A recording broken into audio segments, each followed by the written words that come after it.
lot of people I think they either need to hear this a few times and maybe different ways. I think it's just hard to wrap your head around yield farming, liquidity providing, stuff like that. Like, what are the, first, can you just give us like a introduction? Like what are those things? What are the best opportunities in PulseChain to do them? And, impermanent loss, how can you avoid that? And especially, what are the losing strategies? Like, what are the things you just should not participate in these things? That's what I think. Dude, that's like a really good question. Yeah. Nobody ever asks like what's the bad strategy, because it's like, well, let me grab my notebook. Like here's 100 of them. Oh, you got a history book. Okay, I've caught falling knives before, man. Like if you've been in crypto long enough, you've gotten wrecked. And like not on my core position. So I have like I'll get to the PulseChain thing, but the way I approach crypto is I have a black hole bag, which is my FU to the Federal Reserve. It's like there are coins that I will put in there that there's no reason I will ever liquidate that position. I just take fiat and I light it on fire and it becomes energy in this black hole of crypto. And that's like my resist, fight the power. And so outside of that, I have speculative bags and I've caught knives. I have gone heavy. I know what a liquidation wick is.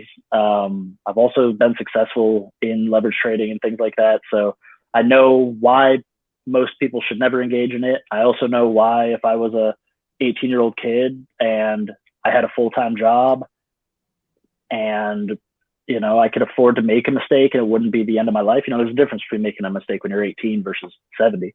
You could change your life with, maybe it's luck or maybe it's a well-played strategy using those services. Like there's a time and a place for different approaches. And so I have the benefit of earning a lot of scars, but also winning quite a few battles along the way. So as for PulseChain and like liquidity farming and, liquidity pools and farming, like all of that, I think people need to understand is that when you engage in traditional finance, and maybe you haven't, so sorry if you have no experience like managing your own stocks or looking at the stock market, and now you're getting into crypto, understand when people talk about supply and demand, that just means that there's a whole lot of people that can provide something and a whole lot of people that want something, and there's no guarantee that one side has an advantage over the other. So you get volatility, you get equilibrium in the agreements of where the price is on speculative assets. With PulseChain and crypto in general, people, you and I, become the market makers. Regular human beings, as opposed to BlackRock or Vanguard, are able to take their ownership of assets and offer them for the market to exchange. So a market maker is somebody who essentially sets the price in the market because they own so many shares or so many tokens or so many coins of something that they can pair it up against another asset, call it cash, and say, if you give me this many of this thing, I'll give you this many of that thing. And traditionally in legacy finance, those are massive institutions, and sometimes it's described as like a heavy wallet hitting the table. It's like this person has FU money and they have so much money that they can't just simply go and find value for their finances by buying up shares of things anymore from the retail perspective. So they'll just accumulate magnitudes more volume and then service liquidity to people. And so in crypto, you don't necessarily have to have all the money in the world. I can't just provide liquidity on the New York Stock Exchange. There are market makers and regulations that ensure that particular institutions with collateral and balance sheets are providing that service. But in crypto, you could have relatively no money and still go out and provide liquidity and earn fees or potentially earn rewards for servicing the assets that people are interested in. So that's what liquidity providing is. It's just you becoming the market maker of traditional finance. You are saying, I've got a little bit of this and a little bit of that, and I don't know if you're going to want all of this or all of that or some mix, hopefully some mix of the two, but I have a little bit of each of them. So these people over here have asset A, these people have asset B. They just want to get in between these two assets, I can provide that service and let you dip into my bags for a fee so that you're able to service that liquidity and get the asset that you actually want on the other side. And then like yield farming is sort of the concept that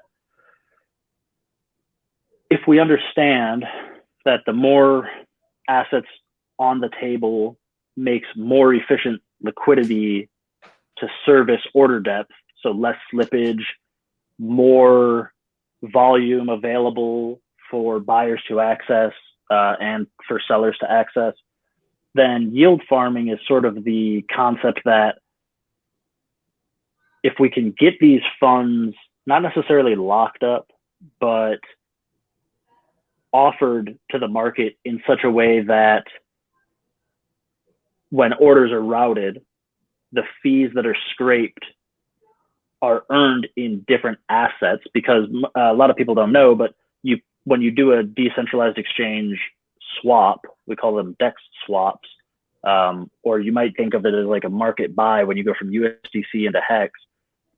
That liquidity has to route through liquidity providers, and by having more assets provided by the greater market or the communities of liquidity providers, some of these fees are able to be scraped and stored in value in assets that you wouldn't necessarily, it's not USDC, so maybe you don't necessarily want to immediately pull that liquidity off the table. And it incentivizes people to keep their assets on the table longer so that more people have access to an efficient order book. And so the reward then is yield in the form of scraped fees, and different protocols do it in different ways. But all you're really hearing when you hear liquidity providing and yield farming is that the regular ordinary folks in the world, and some of them are millionaires and billionaires, but some of them have, you know, the night shift at McDonald's, they are providing liquidity to the market and they're just earning rewards. So they're risking something. They're risking the fact that you and I might see HEX as way more valuable than dollars. And so we throw our worthless fiat USDC at these people and we take all of their awesome HEX, and then HEX goes on to outperform the dollar for the next 5 years. And this person's holding on to all this stable coin going, well, you know, I earned fees and I have more money than I started with, but if I had just invested in the thing I was giving away, I would have outperformed this bag right here. So it's just an economic incentive for people to take that risk and to try and make them whole with regard to things like impermanent loss. So the people who are providing on the USDC side, do they just not believe? Are they just not a believer in HEX, for example? If they can do single-sided, they're just betting that they'd rather put it in the dollar right now, maybe based on market conditions even? Yeah, so that's a great point, right? There's a lot of nuance to that, and different people have different perspectives. Some liquidity providers are totally benign to the idea that the assets matter at all, and maybe they don't care about HEX, and so they just recognize that there's demand, there's an opportunity to earn fees. So they say, look, man, I've got enough capital, I could buy, you know, a bag of this, a bag of that, a bag of this. And so if y'all really want an efficient order book to go and buy up your precious HEX, then I'll provide. I don't care, man. I'll provide both sides of this token pair, and I'm not even focused on what that crypto does. I'm just going to earn my fees because there's enough energy and volume going into that